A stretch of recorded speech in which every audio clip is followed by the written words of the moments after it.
오늘 제가 인사 겸 마지막으로 이제 그 짤막한 특강 하나를 준비했는데요. 몇 가지 주제를 가지고 좀 고민을 하기도 했었더랬어요. 그러니까 뭐, 제 나름대로 프린트를 좀 요약을 해서 수업을 해드릴까? 아니면 기출문제 가운데 예상문제라고 목록을 만들어 드렸으니까 그 예상문제 목록을 몇 개 문제를 만들어서 좀 풀어드릴까? 여러 가지 고민을 하다가 아무래도 인원이 좀 많이 뽑으니까 이렇게 인원이 많이 뽑을 때는 꼭 실력만으로 결정되는 시험은 아니거든요. 그래서 차라리 답안 작성의 요령을 통해서 단 1점이라도 좀 올라가 보면 어떨까라는 생각을 하다가 저도 실은 급하게 지금 어젯밤에 프린트를 좀 준비를 했고요. 여기 지금 프린트 나간 내용을 실은 3, 4월반 개강할 때 제가 오픈 자료로 개강 자료로 네 분 거 답안지를 그때 카피를 해드렸었거든요. 그래서 그 카피해드린 내용하고 새롭게 2개 이렇게 추가해서 지금 작년에 시험 준비하셨다가 지금 합격하신 분들이요. 이런 분들 답안지를 준비했습니다. 그래서 합격자 답안지를 사례를 토대로 해서요. 과연 이들이 맞은 실점수 영역이 어떤 부분에서 차이가 났는지를 첫 번째 설명을 좀 해드릴까 하고요. 또 두 번째 같은 경우는 실제로 만약에 상대평가인 시험 체제하에서 어떤 식으로 답안을 쓰는 게 남들보다 조금이라도 더 나은 점수를 맞을 수 있는가, 그걸 좀 따져보려고 하고요. 세 번째는 이제 이건 의도하건 의도하지 않건 이제 결과적 측면이 될 테니까 보게 될 건데요. 동일한 텍스트의 내용을 바라보는데 그걸 답으로 쓰는 과정, 그러니까 복기해서 시험장에서 답을 쓰는 과정 자체가 왜 학생들별로 이렇게 차이가 나는가? 동일한 텍스트 내용을 옮겨 쓰는데도 왜 그런 차이가 발생하는 것이고, 그 차이가 발생한다라면 가장 이상적인 답안은 어떤 형태로 쓰는 것이 낫겠는가라는 이야기를 짤막하게 좀 해드릴까 합니다. 부디 오늘 제가 해드리는 이야기가 실제 시험장에서 여러분이 단 1점이라도 좀 이렇게 올리실 수 있는데 미약 하나만 좀 도움이 됐으면 하는 바람 간절하고요. 그 다음 또 한 가지는 이렇게 지금 합격을 하셔서 답안지를 쓰신 분들도 다 누구나 이렇게 앉아 계셨던 평범하신 분들이었어요. 그러니까 시험에 임하는 사람의 가장 중요한 마음가짐이나 태도는 이 사람들은 나와 다른 사람이다 라는 마인드가 아니고요. 나도 저 사람도 나 같은 사람이었다, 나도 저렇게 된다 라는 마음가짐입니다. 가장 삶을 살면서 어려운 일이긴 합니다만 자존감은 남이 챙겨주는 게 아니에요. 내가 스스로 챙겨가는 것이고, 남한테 인정받기 위해서는 나 스스로를 나부터 아껴주고 나부터 사랑할 줄 아는 그런 용기가 필요할 때입니다. 그러니까 부디 상반기 때 공부가 좀 부족하셨다 치더라도 남에게 주눅 들지 말 것이며, 또 경쟁자들을 지나치게 의식하지 말 것이고, 그냥 묵묵히 내 주어진 길, 앞으로 한 달 정도 길을 나 혼자 열심히 걸어가겠다. 분명히 그렇게 노력을 하시면 하늘에서도 가만히 있지는 않을 거예요. 좋은 혜택이나 선물을 드리겠죠. 아무튼 역대 임용고시 사상 가장 저희 과목에서는 지금 최대의 수혜치였고 최대의 기회입니다. 그러니까 누구에게나 기회가 열려있는 만큼 아주 초상위권이라고 할 수 있는 15% 학생들을 제외하고 나머지 85% 가운데서는 누구도 될 수 있고 누구도 떨어질 수 있습니다. 부디 미리 본인의 능력이나 실력을 함부로 재단하셔서 남은 기간을 헛되이 보내시지 않기를 바라는 마음은 간절합니다. 이렇게 똑같이 쓰시면 내년에 분명히 또 이 본인들이 쓴 답안지를 제가 읽어드리게 될 겁니다. 그러니까 부디 용기 내시고 화이팅입니다. 자, 해드릴 내용은요. 프린트를 잠깐 봐보시면, 강의 들으신 분들도 그 프린트를 잠깐 봐보세요. 두 가지로 크게 나눠놨거든요. 첫 번째가 제목 보시면 이렇게 써있죠. 합격자 1차 답안 복기 내용이고요. 요 답안 복기 내용은 한 분을 빼고 나머지는 거의 99% 일치하는 복기 내용입니다. 다 본인들의 그 증언을 제가 들었고요. 시험 후기 내용을 다 들었던 분들이거든요. 그다음 두 번째는 2015년 개정 교육과정 요약 부분인데요. 오늘은 제가 시간상 요 두 번째 거는 못 해드립니다. 두 번째 거는 다음에 제가 해드리도록 하죠. 시험 보기 직전일수록 더 좋을 것 같고요. 이건 제가 따로 해드리고요. 일단 첫 번째 것만, 합격자 1차 답안의 복기 내용들만 한번 살펴보도록 하겠습니다. 3페이지를 보시면 제목이 이렇게 붙어 있습니다. 2017학년도 합격자 답안 1차 답안 복기라고 이렇게 쓰여 있습니다. 경기 응시하셨던 거기 박 선생님 글이 하나 있고요. 뒤로 이렇게 넘겨보시면 서울 응시하셨던 그 이준 선생님 글이 있고요. 그 다음에 세 번째가 지금 이주원 선생님 글입니다. 이렇게 순서대로 되어 있는데요. 저는 점수를 알고 있습니다. 그런데 차마 여기다가 1차 점수를 올려드리지 못한 건 첫째 그 부분은 이분들의 동의를 얻지도 못했고 또 이분들의 개인 프라이버시와 연관된 부분이라 실제 점수를 이분들은 다 이렇게 모니터상에 떠있는 합격자 발표시에 떠있는 1차 점수, 2차 점수를 다 사진으로 찍으셔서 저한테 핸드폰으로 보내주셨던 분들이거든요. 그래서 1차 점수, 2차 점수가 어떻다라는 걸 잘 알고 있습니다. 그런데 그 부분을 여기다 표기해드리지 못하는 점은 좀 양해 부탁드립니다. 아시겠죠? 전부 다 실명이니까 거짓 인원이 아니고 실제 인원들입니다. 네. 토탈 답안지 이렇게 저한테 합격하신 분들 가운데서 답안지를 저한테 제공해 주시고 허락해 주신 분은 19분이셨는데요. 나머지 분들은 이제 좀 답안지 좀 올리기 싫다 내지는 학원에서 이런 거 쓰는 거 싫다라고 말씀하셔서 완곡하게 거절하신 분들이셨고요. 19분은 네 마음대로 하셔요 라고 하시길래 그래서 19분 가운데 몇 개를 뽑아왔습니다. 한번 거기 나와 있는 것들을 토대로 해서 어떤 특징을 지니고 있는가 또 분명히 짐작 가능하실 거예요. 보게 되면 누가 점수가 높았고 누가 좀 낮았다라는 거 가능하시겠죠. 참고로 전부 다 60점 이상입니다. 한 분만 빼고요. 한 분만 빼고요. 그 한 분이 누구인지를 발견해내는 것도 여러분 몫입니다. 아시겠습니까? 대답하셔도 돼요. 아시겠죠? 네. 한번 봐보겠습니다. 전년도 시험 문제인데요. 1페이지부터 그렇게 봐보겠습니다. 잡혀도 됩니다. 아까 그 응원 영상만 안 잡히면 되니까요. 첫 번째 보시면 그 첫 번째 선생님이 지금 1번 답을 쓰신 거 한번 봐보시겠어요? 그럼 3차 교육과정, 그 다음에 사회과에 포함되어 있던 국사가 독립교과가 되어서 역사 교육이 이원화됐다라고 쓰여 있죠. 그러면 이원화됐으면 어떻게 이원화되었다라는 말이 진술이 되어야 옳은 것이죠. 그죠? 그러니까 역사 영역, 문제가 역사 과목 편제의 변화를 쓰라는 거였거든요. 국사가 아니고, 그럼 역사 안에는 뭐도 있어? 세계사도 있죠. 그쵸? 근데 어쨌든 지금 이 경기응시 하셨던 이 박사님 같은 경우는 1번 답을 그렇게 쓰셨어요. 알겠습니까? 네. 넘겨보셔. 예, 서울응시 하셨던 그 이유준 선생님 답안은 3차 교육과정 동일하고요. 그 다음에 두 번째 답을 지금 기입형을 그렇게 쓰셨네요. 이전 교육과정과는 달리 국사 과목이 필수 과목으로 지정되었다. 이렇게 쓰셨고요. 알겠습니까? 그 다음 오른쪽에 이주원 선생님 답은 조금 예외적이죠? 그쵸? 앞에 두 분하고 비교해서 조금 예외적이죠? 뭐라고 썼습니까? 국정화되었다. 그쵸? 어때요? 문항의 본질에 맞는 것 같아요? 문항의 본질에. 국사가 국정화되었다. 이거는 이도저도 아니거든? 예컨대 국사 교과서 발행제도가 국정화되었다. 이렇게 하거나 맞잖아. 국사 과목이 필수 과목으로 지정되었다. 국정제 과목이 되면서 필수 과목으로 지정되었다. 이렇게 돼야 되는데 앞에 분들하고 답안이 좀 뉘앙스가 다르죠. 그렇죠? 또 넘겨봐. 4번 제주로 응시하셨던 선생님입니다. 사회과에서 국사가 독립교과로 나누어져 운영되었다라고 쓰여있네요. 국사 과목의 무슨 화? 독립화. 그죠? 어쨌든 사회과를 떠나서요. 국사과의 독립교과화라는 부분에 키워드는 비슷하게 들어가 있습니다. 또 5번의 선생님 봐보시겠습니까? 5번 선생님은 지금 첫 번째 거보다 틀렸죠? 박근혜 정부 시기라고 박정희 정부 시기라고 이렇게 돼 있으니까요. 네? 두 번째는 한국사가 국정제로 편찬되었고 실현과 극복이라는 과목이 신설되었다. 이 내용을 하나만 쓰기에는 민망해서 추가적으로 진술을 하셨다라는 후기를 들었습니다. 응? 국정제 편찬 이것만으로는 왠지 부족한 것 같아서 실현과 극복이라는 과목을 신설하게 되었다라고 쓰셨고요. 또 넘겨보셔. 여섯 번째 선생님은 지금 그렇게 썼죠? 이건 완벽한 오답이죠. 국사 교과서의 상하 2권 체제면 몇 차? 4차니까요. 이건 완전한 오답입니다. 7번요?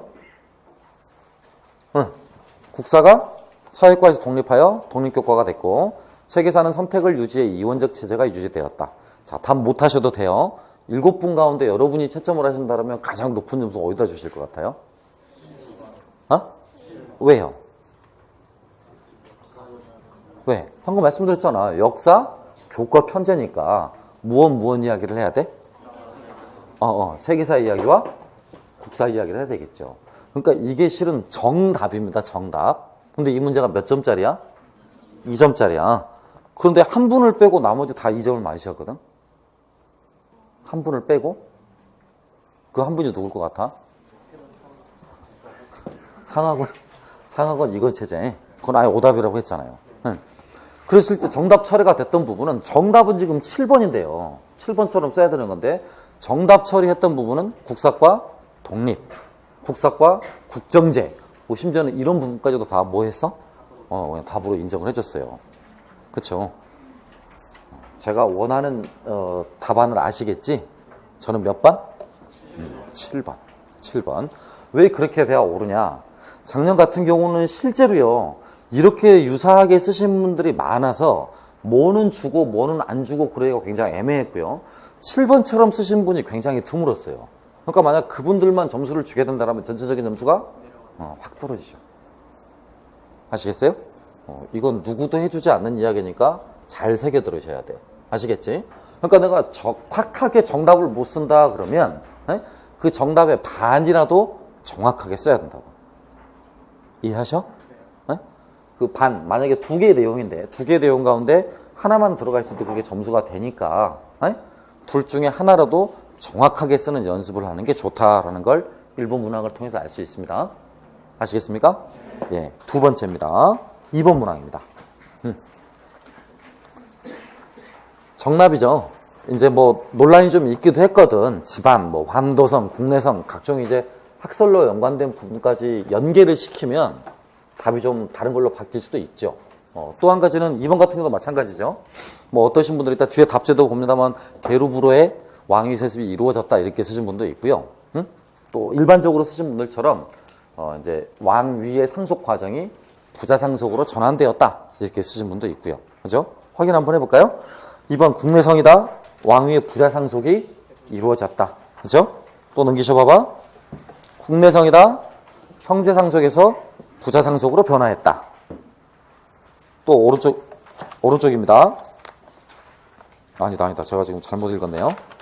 1번부터인데 3번부터 제가 읽었습니다. 1번 첫 번째 선생님은 국내성이다. 왕위가 부자 상속으로 계승되었다. 두 번째는 국내성이다. 또 뭐다? 부자 상속제다. 세 번째는 국내성이다. 왕위의 부자 상속이 이루어졌다. 자, 여기까지 보시면 라임이 똑같죠, 지금? 다만 차이가 있다면 어떤 분은 문장으로, 어떤 분은 그냥 개조식으로 단어만. 그죠? 근데 어쨌든 기입형은 둘 다 상관이 없어요. 어떻게 쓰시든 간에. 이렇게 키워딩만 쓰시거나 아니면 거기서처럼 부자 상속이 이루어졌다 이렇게 쓰시거나. 에? 저는 뭘 원할 것 같아? 응? 저는 뭘 원할 것 같냐고. 제 생각이 아닙니다. 제 생각이. 그분들의 생각이야. 뭐가 나을 것 같냐고. 간단하게 문장으로 쓰는 게 실제 합격자들은 그렇게 쓰는 사람들이 더 많아요. 딱딱 끊어서 그냥 부자상속 이렇게 쓰는 것보다는 부자상속으로 변화했다. 부자상속으로 이루어졌다. 이렇게 쓰는 게. 이해하시겠어? 이해 안 가시면 그 문제를 다시 한번 읽어봐.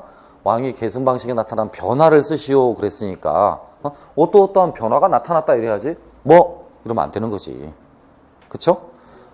그래도 점수는 받는데요. 점수는 받는데 그래도 부드럽거나 후광교과 채점을 매는 사람들에게 내가 조금이라도 더 그런 부분에 성의 있게 보이고 싶으시다면 저 같으면 문장 형태로 쓰겠습니다.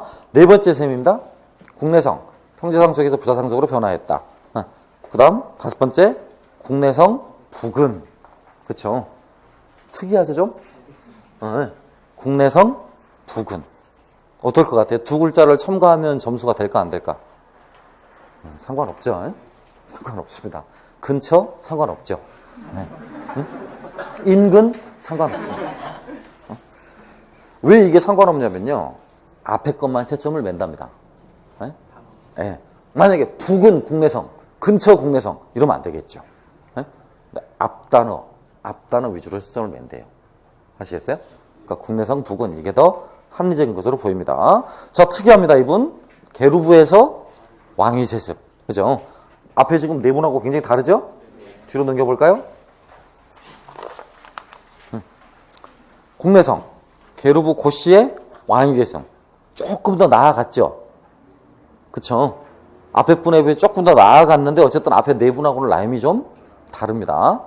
7번입니다. 국내성. 이전 형제상속에서 부자상속으로 변화되었다. 이분은 굉장히 저한테 익숙해 있는 분 같죠? 그쵸? 근데 실제로 점수가 높았습니다. 높았던 분입니다. 바로 그 왼쪽 계신 분도 점수가 높았고요. 네? 그 조진우 선생님도 그렇고 김한일 선생님도 그렇습니다. 응? 그분들의 답지에서 공통점을 나중에 이제 한번 찾아보실 필요가 있어요. 반드시 끝나고 나서요. 어쨌든 이번 문제도 놓고 보자면 크게 두 부류입니다. 두 부류. 답안은요. 그죠? 하나는 왕위, 그러니까 국내성은 다 쓰고 여기서 국내성을 못 쓴 사람은 합격자들 가운데 없습니다. 아시겠습니까? 그러니까 그건 당연히 써야 되는 거고 그 뒷부분 답이 지금 두 개로 나눠져 있죠. 하나는 부채제에서의 왕위 승계 방법이 들어가 있고 또 하나는 그냥 일반적인 용어죠. 근데 쓰는 거 뭐가 더 많았어? 일반적인 용어가 더 많았어. 왕위 세습 과정의 변화에서 그러니까 형제상속에서 부자상속으로 변했다든가 부자상속으로 전환되었다. 이 말이 더 많았죠. 그쵸? 답은 어땠을 것 같아? 답. 부자상속으로 전환되었다가 답처리였습니다. 부자상속으로 전환되었다 부분이 답처리였다고요. 저한테는 왜 그게 답입니까? 라고 한국사회 배경 지식과 연관해서 묻지 마셔. 아시겠죠? 그건 내가 전해 들은 바가 없어. 에? 맞았다 틀렸다라는 것만 전해 들었으니까 묻지는 마시라고. 알겠습니까? 학설을 소개해 드릴 만한 능력도 안 되고요. 에? 왜 그런 답을 잡게 되었는가 누가 들어갔기 때문이다라는 말을 할 입장도 안 돼요. 아무튼 그렇게 됐습니다. 아시겠어요? 그 다음 3번입니다. 답 보셔봐봐. 성종, 권원중복. 2번, 두 번째 선생님, 성종, 권원중복. 세 번째 선생님, 성종이다, 권원중복이다. 이분은 모의고사 때도 항상 이렇게 쓰셨거든요. 약간 반말 뉘앙스로. 뭐다, 뭐다 이렇게 쓰셨습니다. 4번입니다. 4번 선생님은 성종, 권원중복. 자, 문제의 5번 선생님입니다. 성종, 해동통보. 그렇죠? 이렇게 쓰신 분이 많았을까요? 적었을까요? 많았습니다. 많았습니다. 전형적인 패턴이었죠. 성종 권원중보라고 쓰신 분들은 왜 이렇게 썼을까라고 생각을 하지만 반대로 해동통보라고 쓰신 분들은 왜 권원중보일까 이랬으니까요. 어차피 입장은 마찬가지입니다. 물론 정답은 권원중보 이외에는 정답 처리가 안 됐었던 거고요. 뒤져 넘겨보시면 또 성종, 권원중보. 그 다음으로 많았던 답이 이제 7번 선생님입니다. 7번 선생님. 뭐라고 쓰신 분들? 숙종, 해동통보. 차라리 이건 라임이 맞죠? 성종, 해동통보 라임보다는 숙종, 해동통보. 일치해야 될 거 아닙니까? 차라리 라임은 맞죠. 비록 틀렸지만. 아시겠어요? 그럼 여기까지요. 여기까지 몇 문제? 3문제. 자, 어떻습니까? 대체적으로. 그렇지. 부분적으로 조금씩 틀리잖아. 완벽하게 다 쓰지 못하잖아요. 하나씩 틀리는 게 일반적이죠. 잘 보셔봐봐. 그 밑에까지도 쭉쭉요. 4번 이야기도 한번 해볼까요? 논란이 많았던 문제이기도 하죠. 관민공동회가 답이냐? 만민공동회가 답이냐? 결과는 둘 다 맞게 해줬거든요. 결과는요. 관민공동회, 중추원. 또 뒤에. 중추원 어쨌든 논란이 없었던 부분이니까. 뒤에 2번. 관민공동회, 중추원. 3번. 관민공동회, 중추원. 4번. 관민공동회, 중추원. 5번. 만민공동회, 중추원. 6번. 관민중추. 7번. 관민중추. 그죠? 여기까지만 봐도 아까 제가 서두했던 말 아실 것 같아. 점수 제가 제일 낮은 분은 어떤 분이다라고 말 안 해도 알 것 같죠? 여기까지만 봐도. 초점 매봐 잘. 여러 개 틀리신 분이 한 분 있잖아. 그쵸? 5번째입니다. 중국사 문제요. 부병제. 의외로 그렇게 쓰신 분 많았습니다. 절충부 이렇게 쓰신 분 의외로 많았었어요. 5번, 아니 2번이요. 절충부, 모병제. 3번, 부병제, 모병제. 그렇죠? 4번. 마찬가지. 5번, 마찬가지. 6번, 마찬가지. 7번, 마찬가지. 정답은 부병제, 모병제. 그쵸? 이외의 추가답. 이외의 추가답. 없습니다. 없어요. 그렇게만 답을 씁니다. 네? 6번입니다. 6번. 요게 이제 조금 부분적인 점수가 굉장히 많이 주어졌던 부분입니다. 네. 미일, 수호, 통상조약 관계된 문제였고요. 핵심 어휘가 지금 그것만은 아니죠. 일본의 관세 자주권의 획득 이 부분만은 아니죠. 그렇지 않습니까? 그거 말고도 뭐 개항장의 침해 자유 이런 것도 써도 되고요. 그잖아? 일본 무역이나 일본 교육관의 관계 내용을 써도 되고요. 하다못해 사법권, 영사, 재판권 뭐 이런 내용 써도 되고요. 네. 그래서 그런 내용 가운데 하나가 들어가 있으면 거의 다 맞는 걸로 했던 것 같습니다. 네? 전부 다 완벽하게 써야 된다라는 게 아니고 그런 내용들 간에 한 문제 막 들어가면 맞았던 것 같아요. 그 뒷장면에 보시면 이유진 선생님 쓴 답을 한번 봐보세요. 그쵸? 관세자주권, 상실, 영사재판권 등 불평등한 내용이 규정되었기 때문이다라고 쓰여 있죠. 반대로 오른쪽에 이주원 선생님 답은요.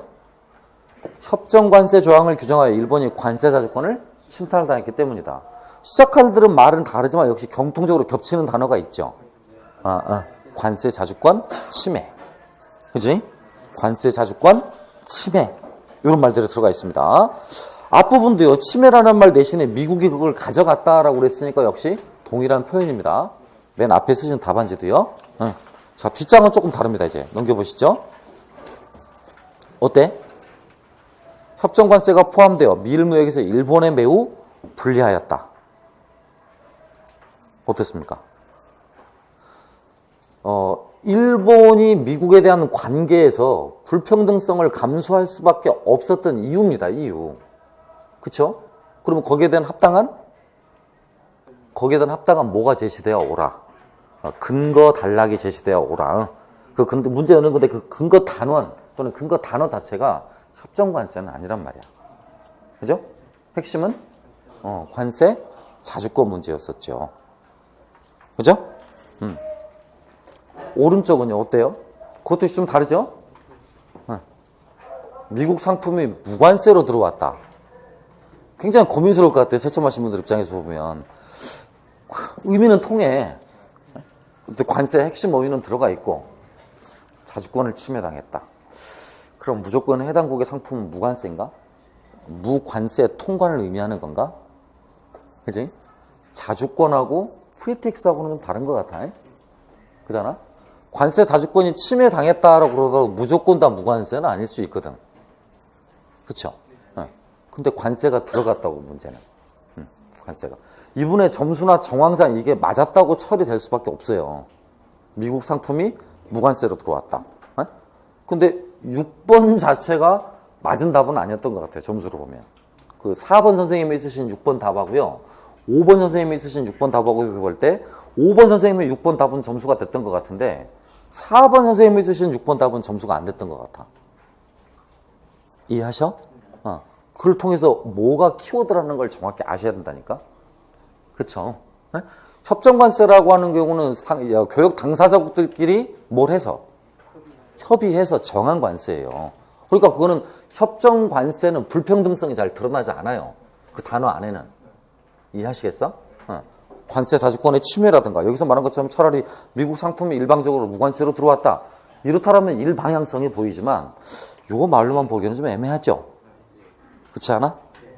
그래서 실제 이 부분에서 4번 선생님은 점수를 못 받았던 것 같고 5번 선생님은 그 부분을 맞았던 걸로 처리했던 것 같아요.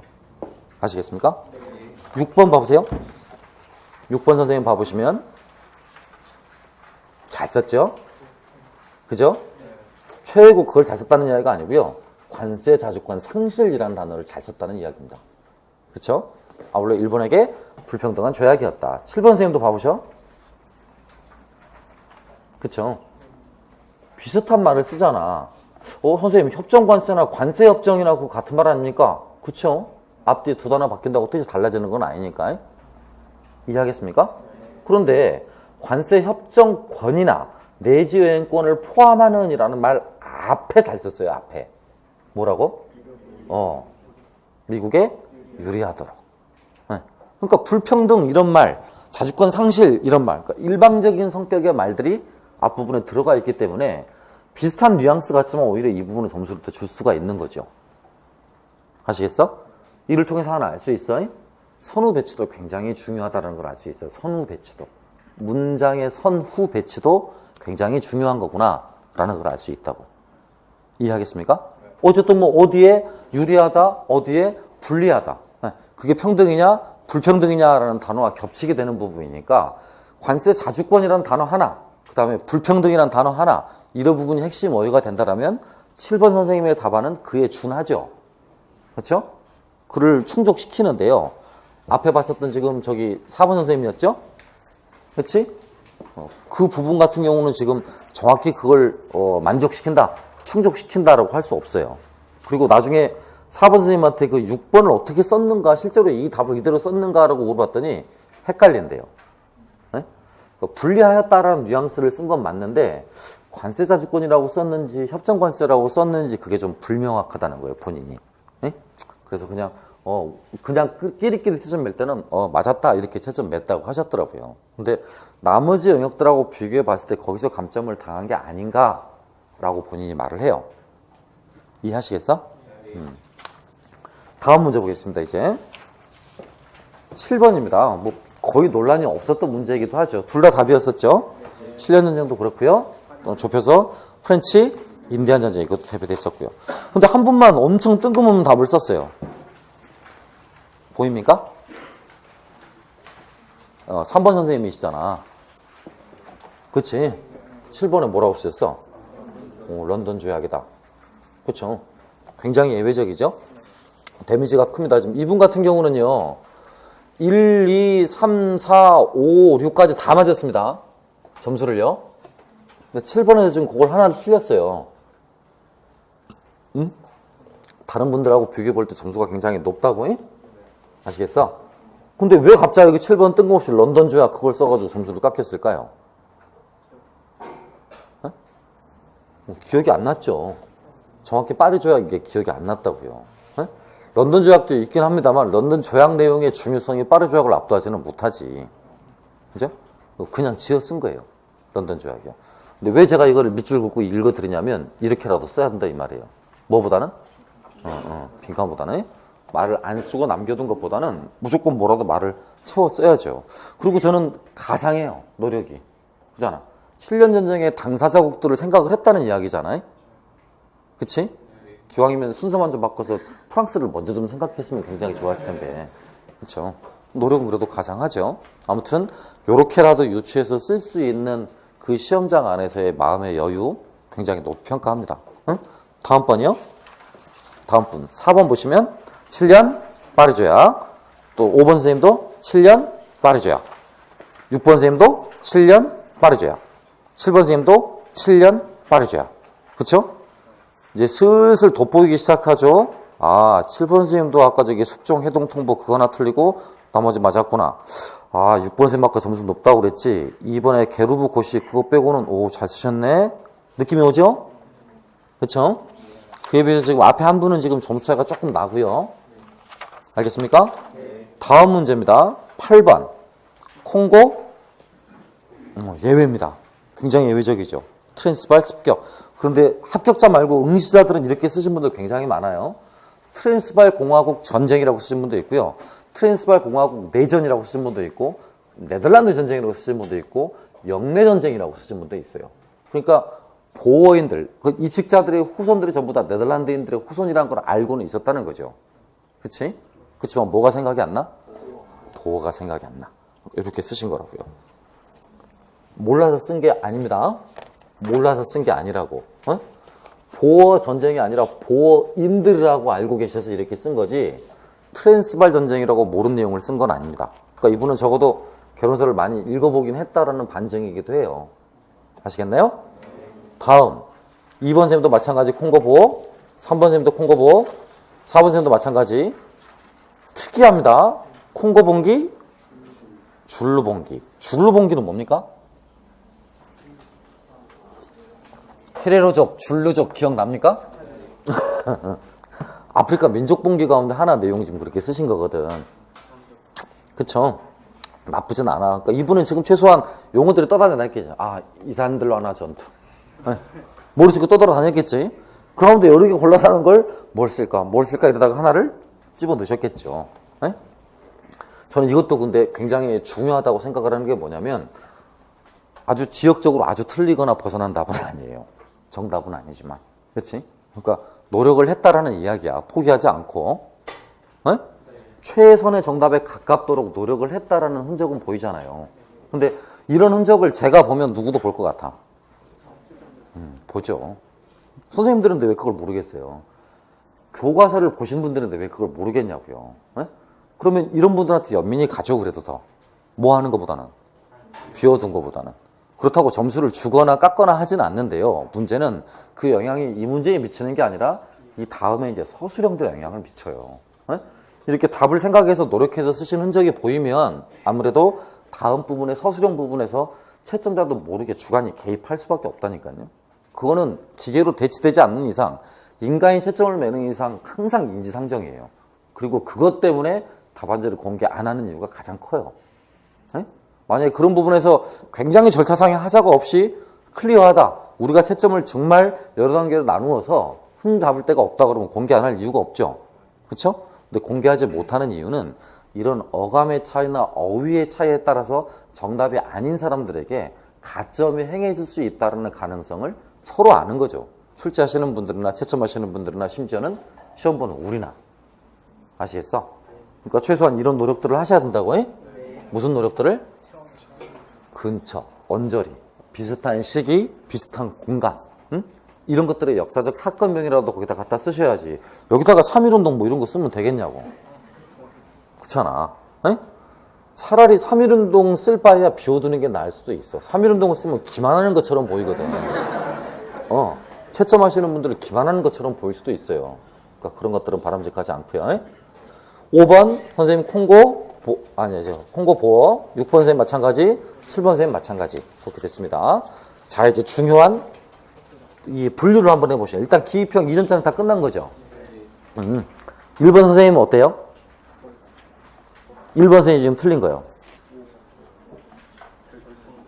그러니까 몇 점이나 틀렸을 것 같아? 2점. 실제로 2점 틀렸어요. 기입형에서. 뒤에.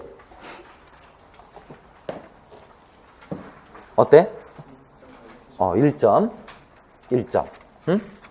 그 다음 3번 선생님은요? 네? 1점. 1점. 아까 국사가 국정화되었다 그것도 맞았다고 한 것 같다니까? 응? 어디만 틀린 거야? 런던 지역만 틀린 거고요. 그죠? 그 다음 4번 선생님은요? 응? 2점. 그쵸? 오른쪽 선생님은요? 5번. 안 할게요. 많이 틀리셨죠? 그죠? 6번 선생님. 1번에 1점. 나머지 없죠? 그죠? 여기까지만 봐도 돼요. 오른쪽 선생님은 잘 쓰셨으니까. 네. 오른쪽 선생님 3번 빼고 다 맞았죠? 네. 대체적으로 합격하시는 분들요. 60점 위로 맞으신 분들. 1번부터 8번까지 몇 점 평균? 1점이요. 1점. 근데 어느 사람들하고 좀 차이가 나냐면요. 50점대 맞으신 선생님 한 분하고는 차이가 나요. 기입형의 개수가. 그런데 제가 작년에 받아봤던 합격자 답안지 19개 가운데서는 맥스 2점이었어요. 맥스. 이분만 예외적이었다고. 그래서 제가 집어넣는 거라니까. 그 한 분만 빼고는요. 나머지가 대부분 다 가장 많은 게 1점. 그 다음이 2점이에요. 아시겠죠? 잘해요? 잘못해요? 쉬워 보이죠? 이제 지금은 이제 한번 보셨으니까 쉬워 보이겠죠. 근데 이런 상황에 딱 재현이 된다라면 이렇게 가운데 이렇게 맞는 거 굉장히 어려워요. 어려운 일입니다. 굉장히 어려운 일이죠. 이렇게 쓸 수 있는 사람의 전체 응시자 가운데 저는 100명 내외일 거라고 봐요. 100명 내외요. 1점은요. 3,400명에 100명. 뭐 많으면 200명까지. 하지만 그 이상 넘어가지는 않을 겁니다. 그러니까 그만큼 어렵다고요. 이해하겠습니까? 제가 말하는 어렵다는 이야기는 기입형만 이렇게 맞는 이야기가 아니야.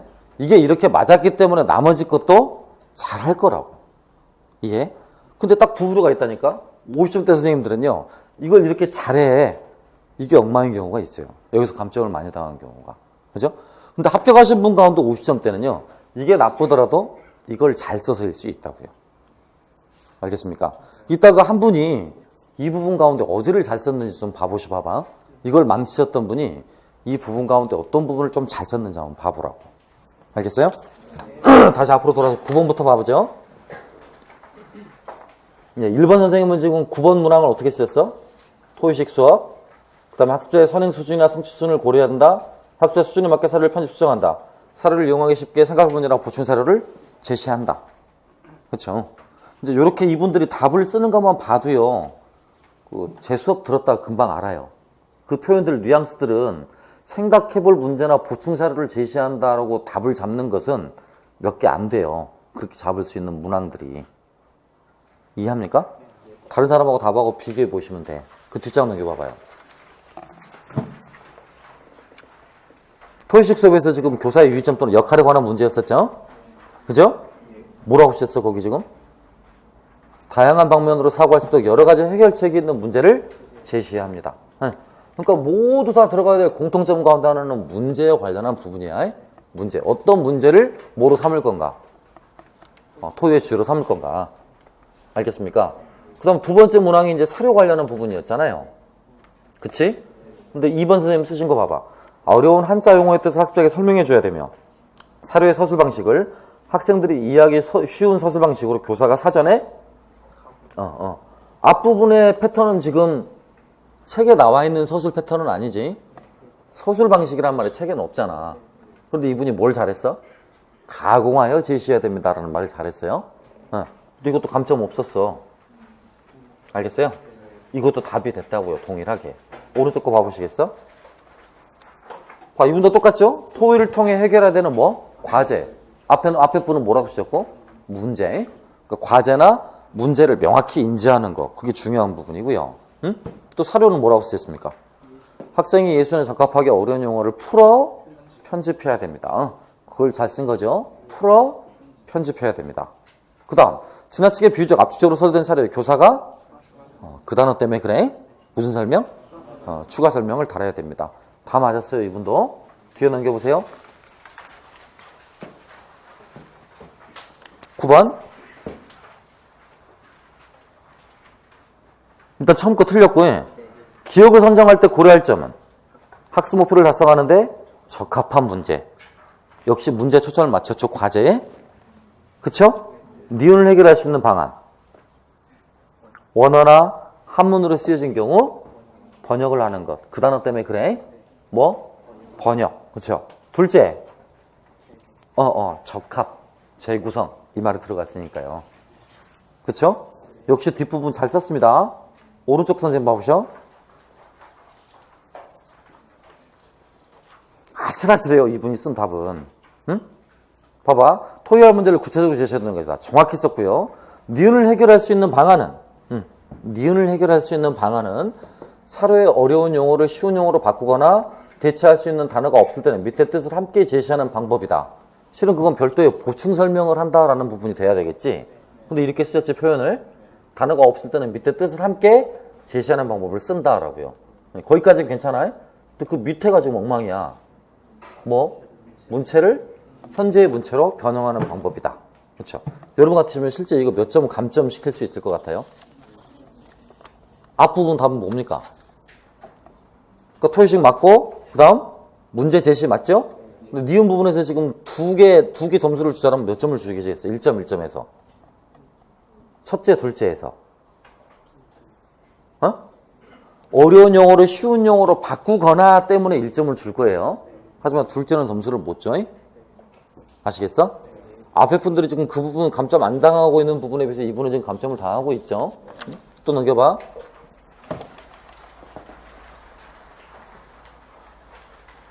(9번) 이상적인 답이에요. 교사는 충분한 자료를 준비하고 제공하여 자료를 통해 해결해야 될 문제가 무엇인지 명확히 전달해야 된다. 책의 서술에 가깝습니다. 니은을 해결할 수 있는 방안. 첫째, 학습 수준을 고려하여 사료를 편집하고 재구성. 자, 책에 있는 서술 방식과 가깝죠? 지금까지 봤던 5개, 6개의 답안 가운데서는 가장 체계 서술에 가깝습니다. 이분이 그 암기 대마왕이시거든. 잘 외우셔. 굉장히 잘 외우십니다. 둘째, 교사가 추가 설명을 단다거나 관련 다른 자료를 함께 활용해야 되겠다. 흠잡을 데가 없습니다. 제가 원하는 답안의 패턴이기도 하고요. 근데 다 공통점이 뭐냐면요. 다 공통점이 문장이 끊어지지 않았다는 거예요. 서술형 문제인 경우에는 다 자연스럽게 문장이 흘러 들어간다는 겁니다. 이해? 위에 아까 봤던 기입형하고 다르잖아.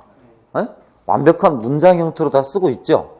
그리고 적극적으로 기호를 활용하고 있어요. 니은을 해결할 수 있는 방법으로는 이런 말들을 쓰고 있습니다. 알겠습니까? 그러니까 무턱대고 그냥 추가 설명을 해줘야 된다 이렇게 쓰시면 안 된다는 거야. 니은에 해당하는 구체적인 방법은 첫째, 둘째, 이렇게 정돈된 느낌의 답안을 작성을 해야 채점을 하는 사람도 훨씬 더 호감을 가질 수가 있다는 이야기예요. 아시겠어? 7번 선생님 보셔요. 그죠? 똑같죠? 앞에 분하고 뭐 해야 된다라고 하고 첫째, 둘째. 그리고 그 두 문장이 연결되는데 매끄럽습니다. 굉장히. 자연스럽죠? 그치? 토의식 수업에서는 서로 다른 집단의 의사결정 과정이 포함되어 다양한 문제 해결 방안을 도출할 수 있는 문제를 선정해야 합니다. 교사는 이런 일들을 해야 됩니다. 라고 이렇게 완벽하잖아요. 응? 서술형 답안의 표본이 되겠습니다. 이 두 분이요. 아시겠어요? 이렇게 쓰시는 게 현명하고 합리적입니다. 자, 이제 합격자 사이에서 점수 차이를 갈랐던 대망의 문제 10번입니다.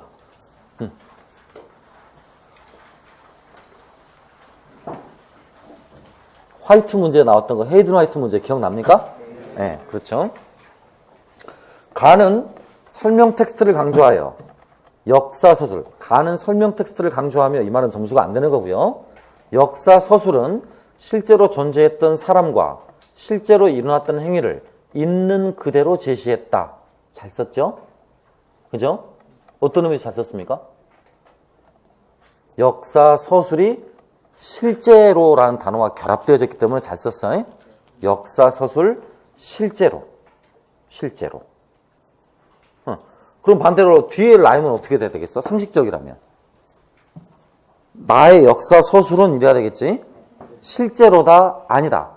아니죠. 그러니까 그분은 그렇게 써놨잖아. 실제로 존재했던 사람과 실제로 일어났던 행위를 역사가의 해석이나 관점을 포함하여 재구성한다라고. 그치? 그러니까 지금 두 번째 답의 핵심, 이분의 핵심은 역사가의 해석이나 관점을 포함하여 뭐한다? 재구성한다. 이렇게 써놨네요.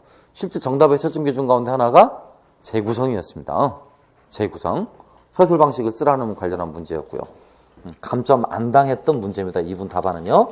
뒷분들은 좀 달라요. 잘 쓴 답입니다. 미리 말씀드렸는데 10번 잘 쓴 답이라고요. 2번 선생님 답이요. 그렇죠? 뭐 때문에 잘 쓴 답이라고 하겠습니까? 앞에 건 똑같잖아. 역사 서술은 실제 행위자와 행위를 그대로 반영한다. 똑같죠? 앞분하고. 근데 뒤가 다르지. 어떻게 썼어? 나. 아니야. 필연성, 법칙성 그게 중요한 게 아니라니까. 나를 어떻게 썼어? 플롯과 계열 설정의 방식에 따라 뭐 한 것이다? 개연성이 부여된 서술이다. 부여된 서술이다. 이렇게 썼으면 더 좋았겠지. 또 실제로 책에 나와 있는 답이에요, 이게. 아시겠어? 헤이든 화이트에서 그가 제기한 용어나 개념대로 역사 서술이 어떻게 이루어지고 있는가를 쓰라는 문제였거든, 비교해서. 이해하겠어요?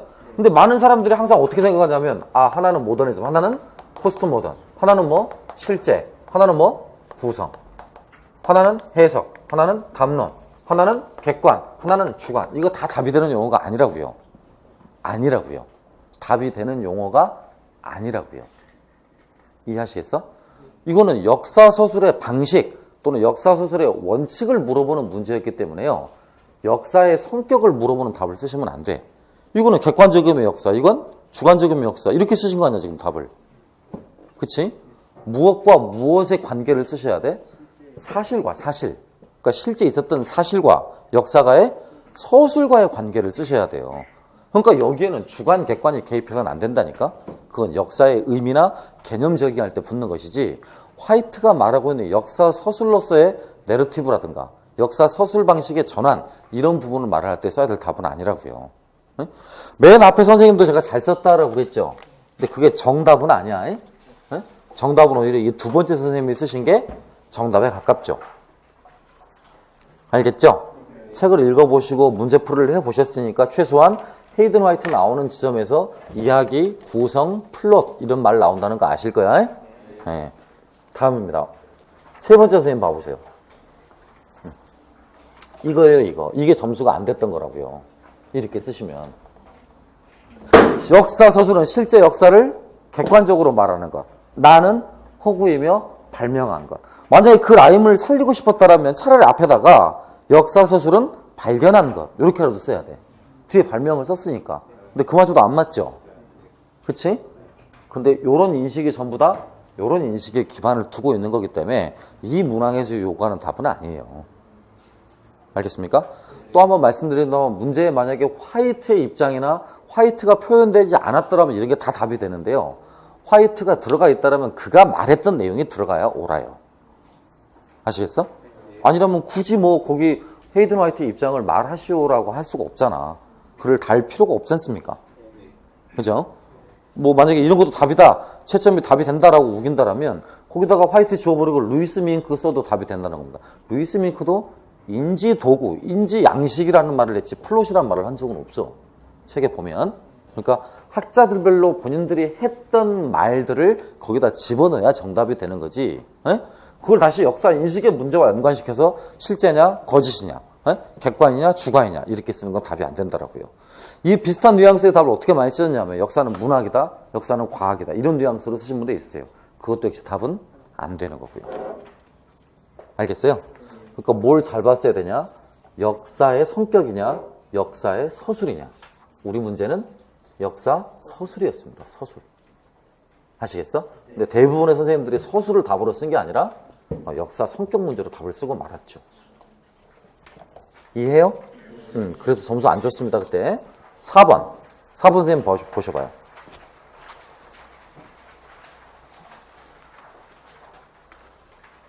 첫 번째 건 그럴싸하죠? 두 번째 건요. 반드시 동일하지 않으며 기억은 니은을 역사가가 선정, 해석, 판단하여 구성한 것이다.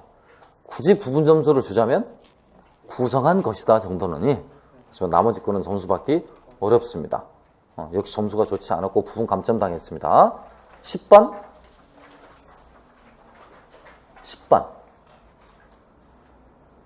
뭘 쓴 거야 그거는 지금? 5번 선생님이 답을 쓰신 거는요. 역사적 인과관계 엊그제 저랑 풀어보셨던 문제잖아. 에? 물은 100도씨에서 끓는다. 해마다 추석이 되면 제수용표면 가격이 오르곤 한다. 왕자의 난으로 왕권과 신권의 대립으로 왕자의 난이 일어났다. 그건 역사적 인과관계의 특성을 물어볼 때 쓰는 답이지. 이 문제처럼 서술을 쓸 때 물어보는 답이 아니라 역사적 인과관계의 특성, 그러니까 원인과 결과의 특성 이걸 물어볼 때 답으로 써야 될 말이에요. 이해해? 이것도 역시 앞부분은 맞았는데 뒷부분은 틀린 거예요. 뭐라고 그러냐면 선생님 개연 썼으니까 맞은 거 아닙니까? 아니요. 화이트가 말한 바가 없다니까요. 개연성 맞는 말인데요.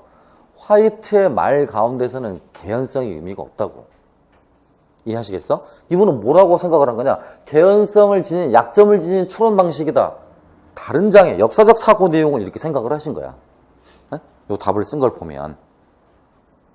이해해?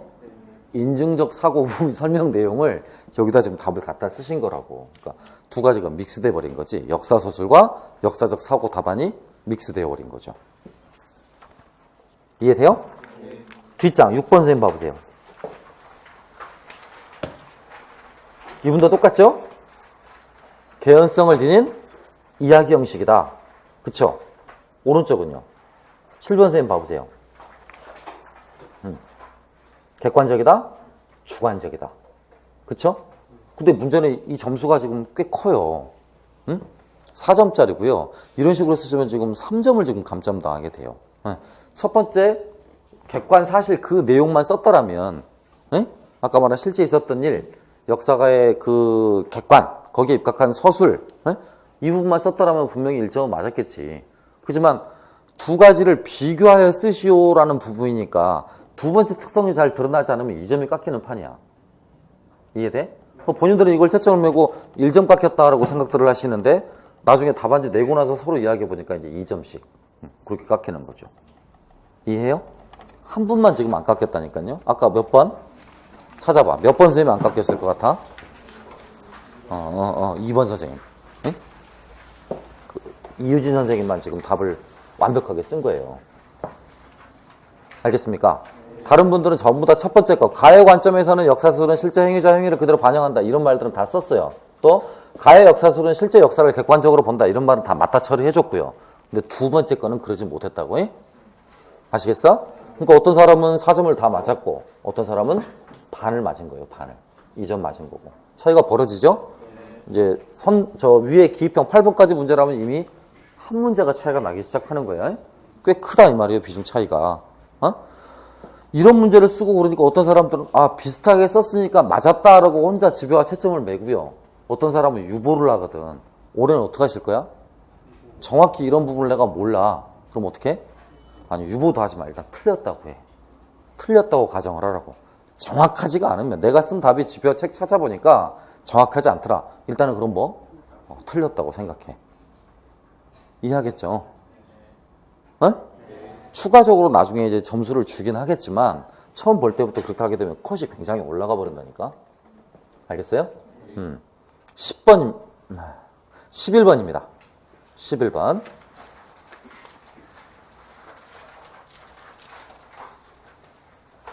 1번 선생님 한번 쓰신 거 봐봐봐. 불교의 도가사상의 내용이 첨가됐다. 실은 도가사상의 내용이 첨가됐다라는 것이 정답을 하기에는 조금 애매하지. 뭘 융합하거나 뭘 수용했다 이런 뉘앙스가 차라리 낫겠지.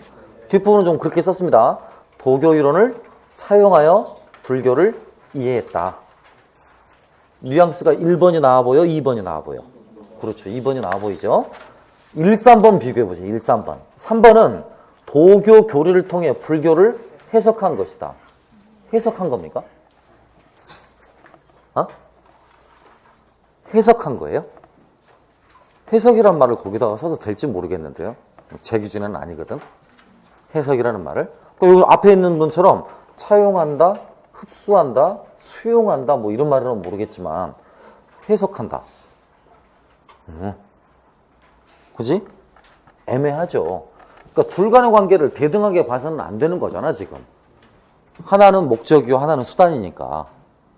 이해해? 뭐 답안 들어주면 뭐가 지금 수단이 돼야 되고 뭐가 목적이 돼야 되는 거예요?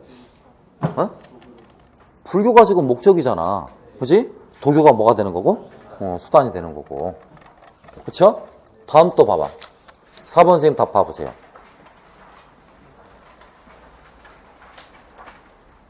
제 기준으로는 가장 정확해 답이. 노장을 기반으로 불교를 해석, 이해했다. 다르죠? 해석했다라는 말로 여긴 것처럼 해석, 이해했다라는 말은 다르죠. 이게 정확한 답이죠. 그죠? 이렇게 했을 때만 수용, 내지는 융합, 이런 단어로 대체할 수 있을 테니까요. 알겠어요? 응? 오른쪽 5번 선생님 봐보세요. 앞말은 의미 없는데요. 중국의 도교와 융합되었다. 단어 배열은 나쁘지 않아. 앞말이 마음에 안 들어서 그렇지. 필요 없는 말을 써서 그렇지. 중국의 도교와 융합되었다. 나쁘지 않다고요. 다음 분 보셔봐 또. 개교불교는 도교의 교리에 근거하여 불교의 불경을 이해하는 것이다. 어떻습니까? 그러니까 걸리는 단어가 하나 있어 보이잖아요. 여러분 보기에도요. 뭐가 좀 빠졌으면 좋겠어? 그래, 앞부분에 교리가 좀 빠지거나 그걸 꼭 써야겠다면 뒤에 뭘 좀 빼거나 불경을 좀 빼거나. 그렇지 않아? 여러분 지금 시험 좀 내일 모레인데 지금 제가 한 말 다 받아들이시는 거죠? 이해하는 거죠? 제가 의심스러운 게 지금 이 문제가 무슨 문제였는가를 모르시는 분들도 있는 것 같아서. 교기불교 처음 들어봅니까? 그런 거 아니시죠? 네. 1월 달이 아니니까 다 아실 거라고 믿습니다. 오른쪽 7번 선생님도 한번 봐보세요.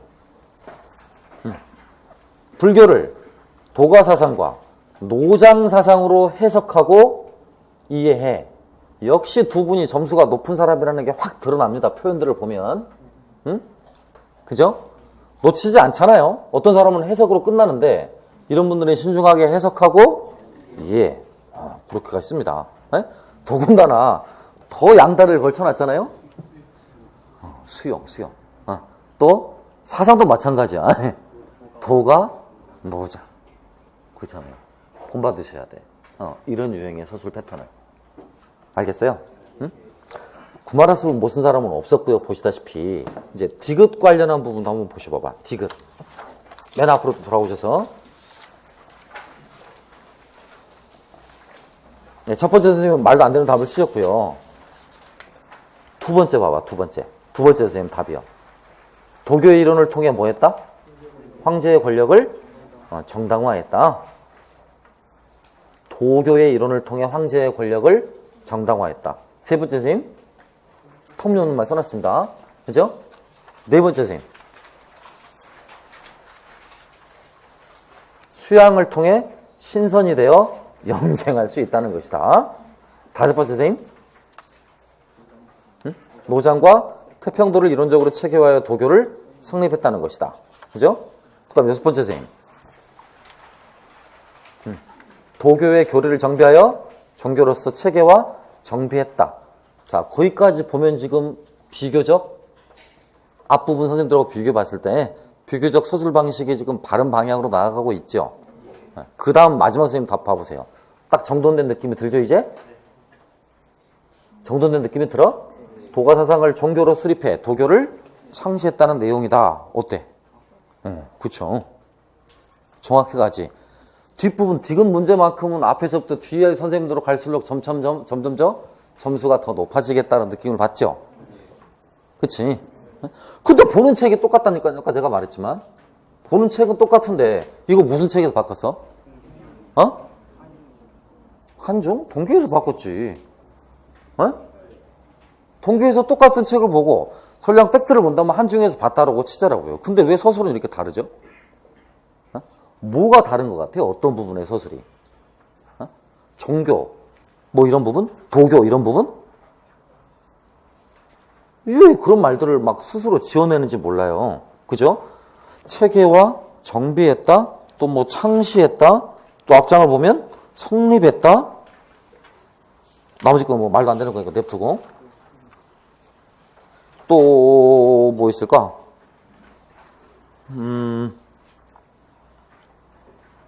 황제 권력을 뭐 정당화했다 이런 말들요. 그쵸? 그잖아. 왜 서술이 이렇게 다른 걸까요? 정확하게 못 외워서? 이건 이해예요, 이해.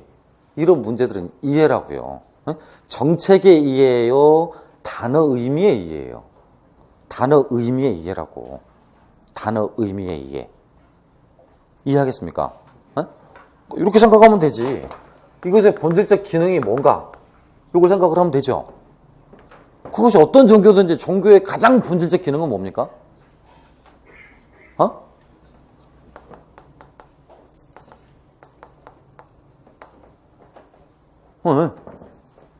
가장 본질적 기능 아니야? 어떤 종교의 공간에 뭐? 통합하는 거죠. 적어도 이런 종교가 어떤 특성과 결부되어진다라면, 국가적 특성이나 정치적 특성과 결부되어진다라면 어김없이 나타나는 것들이잖아. 그치? 근데 아무 그런 것도 고려하지 않고요. 이런 말들을 써. 이거 봐봅시다. 잘 생각해봐. 체계화 시켰다. 정비했다. 융합했다. 여러분 눈에는 이게 전혀 다 비슷한 말처럼 보이죠? 제 눈에는 180도 다른 말들이거든? 전혀 다른 의미라고요. 근데 여러분 답을 쓰시는 분들 눈에는 굉장히 좀 비슷비슷하고 뭐 이 말이나 똑같은 거 아닙니까? 이건 점수 안 되고 그냥 앞에 있는 어근들만 살리면 되는 거 아닙니까? 라고 말할 줄 모르는데요. 영양, 의 이런 부분에서 이런 말들은 굉장히 분기점이 돼요. 점수가 되느냐 마느냐에 분기점이 된다고요. 이런 서술은 언제 시켜야 되겠습니까? 앞에 쭉 몇 단계를 거쳐야 돼. 그죠? 그리고 이때 뭐가 이루어져야 돼? 종합 정비가 이루어져야 돼. 그럴 때 쓸 수 있는 말이야. 그러니까 체계화는 단계별 구분이 시도되어 있는 일련의 역사적 사건들이 적용될 때만 쓸 수 있는 말이라니까. 이해하겠습니까? 요거는요. 정비했다라는 거는요. 진행 중인 거죠. 진행 중인 거라고. 이 가운데 어디쯤이야? 이 표현의 중간에 어디쯤이라고. 이해해? 요건. 여기야, 여기야? 그러니까 결과냐고 중간이냐고. 중간이야? 결혼서에서 보는 대부분의 이 표현이 중간입니까? 대부분 결과적 표현으로 나와 있죠. 그러니까 꼭 점수 줄 때도요. 이런 것들은 비슷한 편이라고 인정을 해줘요. 하지만 이렇게 쌍은 절대 안 돼. 이렇게 쌍도 절대 안 되고. 가시겠습니까? 다른 뉘앙스가 되고 만다니까. 요즘은 이렇게 사람들이 답을 다양한 방식으로 쓰는 것은 팩트나 어근들은 살아 움직이는데 그 뒤에 조사나 수로를 잘못 갖다 붙임으로써 전혀 다른 문맥이 되고 만다라는 거예요. 그러니까 이런 부분들의 용어를 한 번쯤은 고민해보고 쓰셔야 돼. 무턱대고 쓰는 게 아니라. 알겠어요? 무슨 말인지? 제가 했던 이런 말들은 그 카페 같은데 이렇게 학생들을 리플 다루는 것들도 굉장히 많아요. 그러니까 이렇게 쓰면 어떻습니까? 이렇게 쓰면 어떻습니까? 라고 물어보는 답들. 또 거기 이제 관리하시거나 운영하시는 분이 답을 써놓는 부분들이요. 근데 대부분 학생들이 의문을 가진 학생들은 굉장히 좀 날카로워요. 던지는 질문들이. 네? 그에 대한 답변은 그걸 만족시키지 못하는 것 같은데 던져지는 뭐 이렇게 쓰면 어떨까요? 이렇게 쓰면 어떨까요? 라고 하는 부분들이요. 이해해요? 그럼 마지막 질문 던져볼게요. 디귿 부분에 해당하는 부분에서 가장 잘 쓴 사람이 누군 것 같습니까?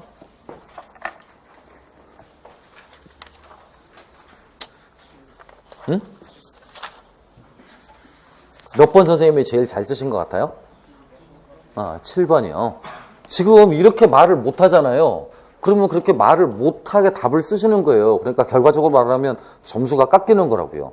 7번이 제일 점수를 많이 줄 것 같아요 라고 생각을 못하거나 답을 못하시면 여러분 수준이 그에 미치지 못한다는 이야기라니까. 그러니까 여러분도 동일하게 그 부분에서 감점을 당할 거라고. 아시겠어? 네?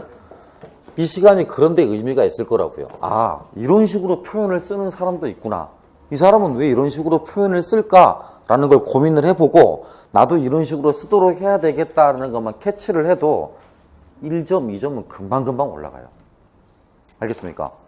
문맥은 아니 그 키워딩이나 핵심 어휘는 다 비슷해요. 그런데 수로를 어떻게 집어넣느냐, 연결을 어떻게 집어넣느냐에 따라서 점수를 얻기도 하고 뺏기도 하고 이래요. 이해되세요? 응? 마지막 거 한번 봐봅시다. 이제 11번 문제. 맨 끝에. 네. 첫 번째 선생님은 도교를 국교화하고 폐불 정책을 단행했다라고 쓰고 있죠? 두 번째 선생님, 도교를 국교로 삼는 동시에 폐불 정책을 단행했다. 왜 이건 이렇게 쓰는 분들이 똑같을 것 같아요, 답이? 책에 똑같이 나오니까. 요 표현 뉘앙스대로 똑같이 나오니까. 그런 문제는 앞부분이었다는 거야, 이 문제의 관건은. 그러니까 책에 똑같이 나오지 않은 부분. 이해하겠어요? 책에 똑같이 나오지 않은 부분. 7번을 잘 썼다라고 할 수 있는 부분은 표현이 구체화되게 적시됐다. 구체화되었다.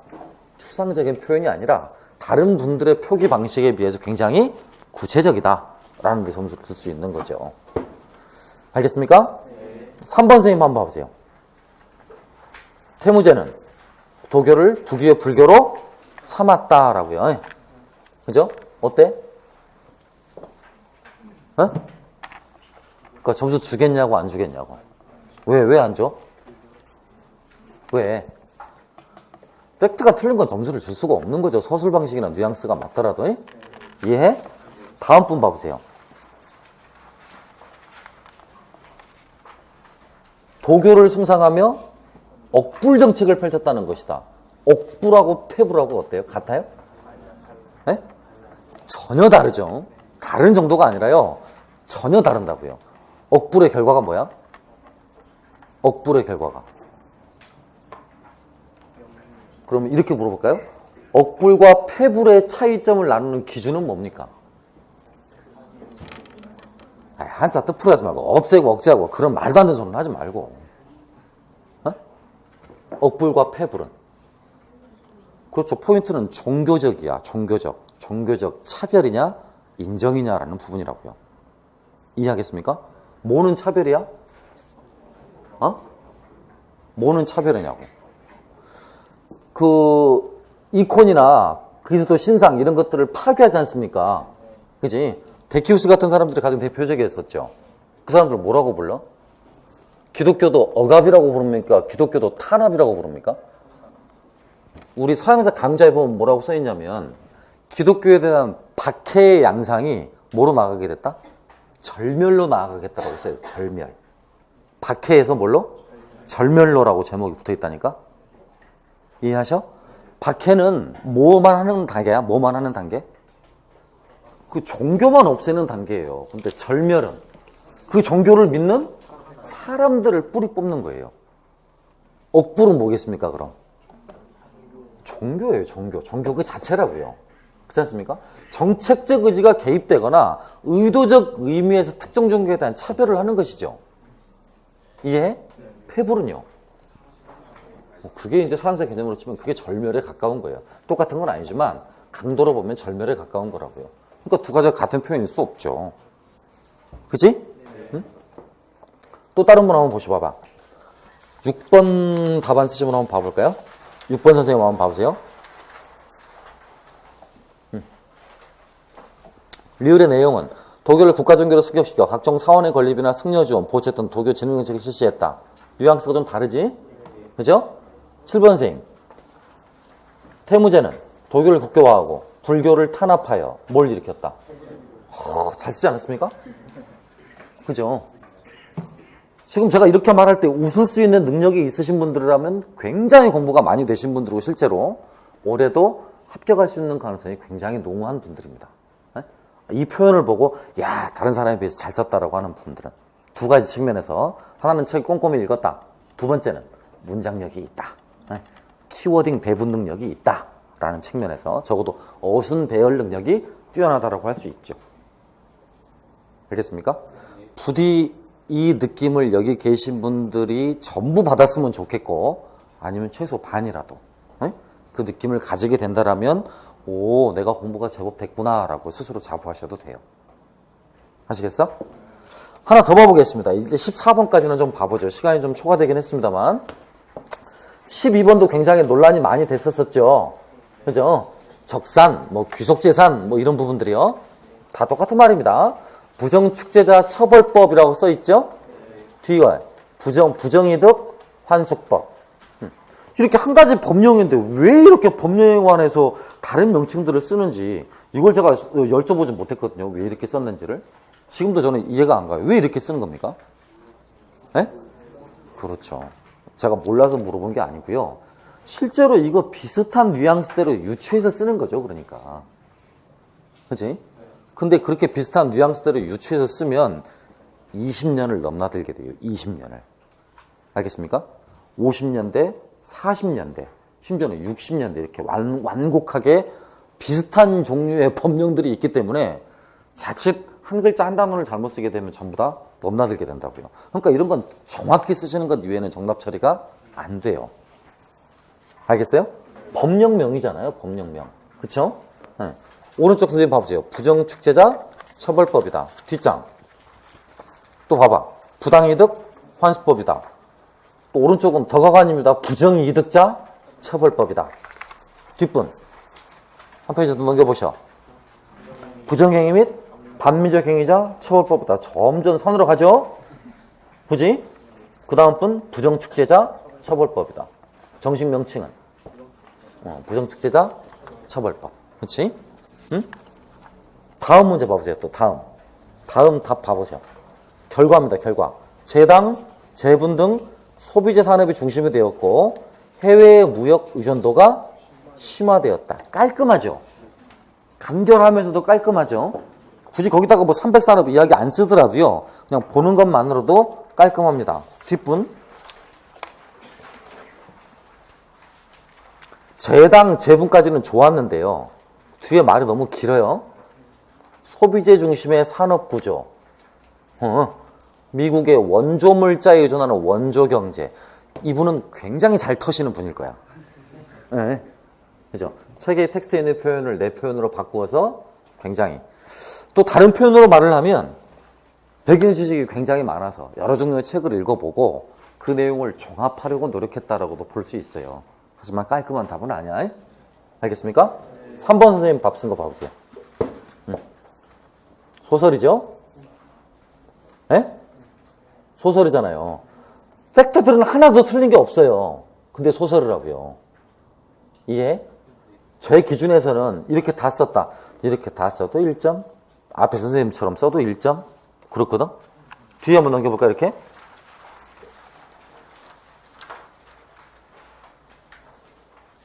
한국 경제의 특징은 50년대 외국의 지원 물자를 기반으로 기체 소비재 중심 경제가 운영됐으며 재단업과 면직업이 발달했다.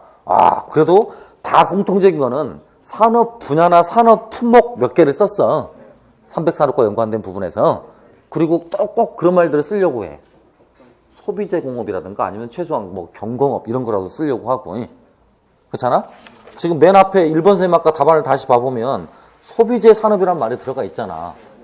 근데 그거는 답이 반쪽짜리잖아. 지금까지 그런 키워딩들은 반쪽짜리지. 그 내부적 양상이잖아. 무역구조에서 외부적 양상에 관한 부분 서술도 써야지. 그잖아? 그러니까 무역의존도가 어땠다?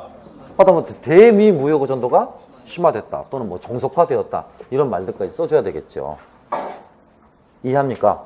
근데 거기다가 정경유착을 왜 써? 네? 틀린 말은 아니라니까? 근데 중요도에서 밀린다고. 이해하시겠어? 다음입니다. 6번. 6번 선생님 그거 쓰신 거 봐봐. 보셔요. 이렇게 쓰면 5번 선생님보다 훨씬 나아. 왜냐하면 6번 선생님은 한국 경제의 특징은 대외 자본 의존성이, 옳은 말은 아닌데, 자본 의존성이 심화되었고 원조 경제 불화 과정에서 정경유착이 심화되었다. 정경유착을 이끌어내기 위해서 무슨 이야기를 먼저 했어? 그렇죠. 이런 경우는 가능해. 에? 앞부분하고 분명히 뉘앙스가 다르죠. 앞부분하고는. 또 뒷장, 그 7번 선생님 쓰신 거 봐봐. 그렇죠. 이것도 앞부분하고 뉘앙스가 좀 달라. 외국 물자의 구매 배정으로 재분, 재당, 재면 등의 300산업이 발달했고 해외 원조의 기대는 원조 경제의 특성을 보인다라고 쓰여 있습니다. 뭐가 좀 다릅니까? 서술 방식에서 뭐가 좀 달라요? 지금 이 문제의 공통적인 특징은 어떤 분들은 정경유착을 썼다, 어떤 분들은 정경유착을 쓰지 않았다. 답은요? 답은 이 문제가 어떤 측면에서 쓰라고 한 문제였습니까? 정치입니까? 경제입니까? 그럼 정경유착은요? 그렇죠. 실은 아우르는 문제여야 돼요. 정치, 경제로 하거나 차라리 정이 앞서잖아, 정이. 정경에서. 무슨 문제? 정치 문제. 그죠? 만약 그걸 답으로 쓴다라고 인정을 한다고 치더라도요, 정경유착은 중요도 측면에서 맨 마지막으로 가야 돼요. 그죠? 첫 번째는 내부적 산업구조의 왜곡. 아까 말한 300산업 내용 써주면 되고요. 두 번째는 대외 교역 과정에서의 해외 무역 의존도의 심화.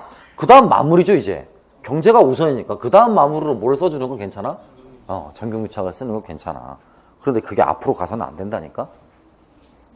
이해하겠어요? 그러니까 이런 부분을 보더라도요, 노골적으로 말을 하면 5번 선생님에 비해서 6, 7번 선생님들은 공부가 굉장히 많이 된 거예요. 어순 배열도 정확하다는 연습, 그 쓰는 연습도 많이 해본 거고요. 어순 배열을 할 때도 고민을 해서 써본 거라고요. 그냥 쓴 게 아니고요. 책 내용을 기계적으로 외운 게 아니고요. 실은 책 내용을 읽어보면서도 이 말이 왜 앞에 있지? 이 말은 왜 뒤에 있지? 라는 걸 생각하고 고민하면서 읽어본 거죠. 알겠습니까? 반대로 그거는 책을 읽는 횟수가 많았다라는 이야기이기도 해. 실제 팩트예요. 5번 선생님이 책을 읽어본 횟수는 가장 적었으니까요.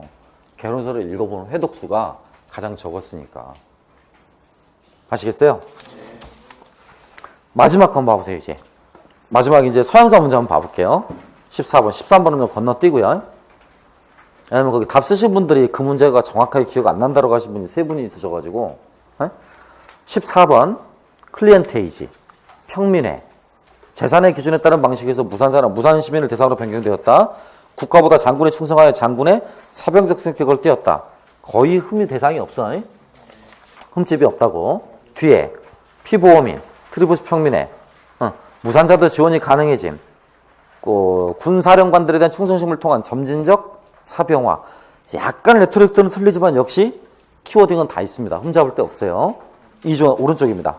3번 선생님, 플랜테이지, 트리부스 평민회, 무산자, 무토지 빈농 대상, 사병화. 괜찮죠? 뒷장, 플랜테이지, 평민회, 중산층에서 자유민, 시민병에서 모병. 어때요? 똑같아? 앞에 세 개와 느낌이 똑같습니까? 점수 안 돼요. 안 된다고요. 두 가지 측면이 어렵습니다. 2점 정도는 어려워요. 중산층에서 자유민, 답 안 되죠? 그죠? 그 다음, 모병, 시민병에서 모병. 시민병에서 모병이라는 말은 직업군인 제도로 변화되었는데요. 이 모병의 주체가 국가일 수도 있어요. 개인이라는 점이 핵심이잖아요. 그러니까 사병화라는 표현이 들어가야 되는 거예요. 네? 아까 앞에서처럼 아니면 점진적 사병화, 사병화의 양상을 써주거나. 이해하겠어? 그러니까 시민군 편제가 무너짐으로써 공적인 성격이 줄어들었고 이제 사적인 성격으로 넘어갔다는 게 본질이지 모집 방식이나 충원 방식의 변화가 아니거든. 이해? 군대의 질적인 성격 변화 부분을 잘 유추해 써야 됐었을 문제예요. 네? 5번 선생님 쓰신 거 한번 봐보세요. 그리고 잘 썼죠? 그치? 예컨대 사병적 성격, 개인에 대한 충성 성격으로 바뀌게 되었다. 문장은 쓸데없이 깁니다만 어쨌든 뉘앙스는 잘 살리고 있습니다. 6번 선생님. 그죠? 간결하죠? 해당 군인들의 장군의 사병화가 되는 결과를 초래했다. 오른쪽 부분도 역시 간결합니다. 오른쪽 선생님도. 로마의 공적 군대에서 장군 개인의 사병적 성격을 가진 군대로 변화했다. 아시겠죠? 그런데 이런 부분 답 쓸 때도요. 실제로요. 서술형 문제인데 이렇게 쓰신 분도 있었어요.